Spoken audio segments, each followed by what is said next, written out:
انسان خود عظیم نہیں ہوتا، اس کا کردار اس کو عظیم بناتا ہے۔ جینے کا مزہ تب آتا ہے جب ساری دنیا تمہارے ہارنے کا انتظار کر رہی ہو اور تمہارا رب تمہیں کامیاب کرے۔ یہ تلخ حقیقت ہے کہ آپ کی بات کو توجہ آپ کی حیثیت دیکھ کر ملتی ہے۔ نیت اور سوچ اچھی ہونی چاہیے۔ باتیں تو کوئی بھی اچھی کر سکتا ہے۔ برا چاہنے والوں سے کہہ دو کہ عزتیں اللہ تعالیٰ دیتا ہے، انسان نہیں۔ اگر غریب فاقے سے مر رہا ہے تو امیر یقیناً بدہضمی سے مرے گا۔ ہمیشہ بلندیوں پر وہی ہوتے ہیں جو دوسروں کے لیے سوچتے ہیں۔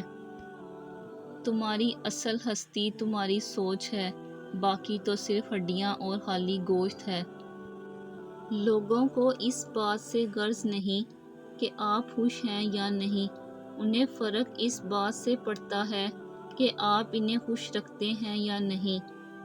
کسی کے ماضی کو اس کے مستقبل سے جوڑنا ٹھیک نہیں، کیونکہ ہدایت کبھی بھی مل سکتی ہے۔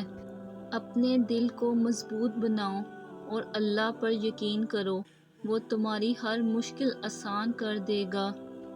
خاموش رہنا ہی بہتر ہے۔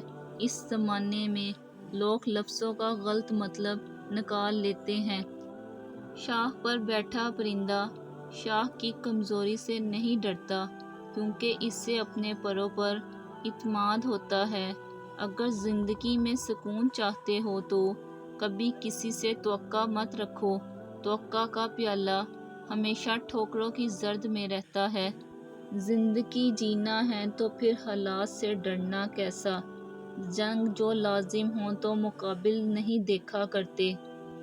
رسول اللہ صلی اللہ علیہ وآلہ وسلم نے ارشاد فرمایا، جس کی زندگی کا آخری لمحہ لا الہ الا اللہ ہوگا، وہ جنت میں ضرور جائے گا۔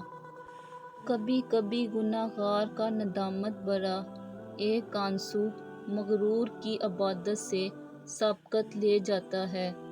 برے وقت میں کاندھے پر رکھا گیا ہاتھ کامیابی سے بجنے والی تالیوں سے زیادہ قیمتی ہوتا ہے۔ فاصلے لوگوں کو علیحدہ نہیں کرتے، لیکن خاموشی ضرور کر دیتی ہے۔ عقل مند اور حساس لوگ ہمیشہ غم و فکر میں مبتلا رہتے ہیں۔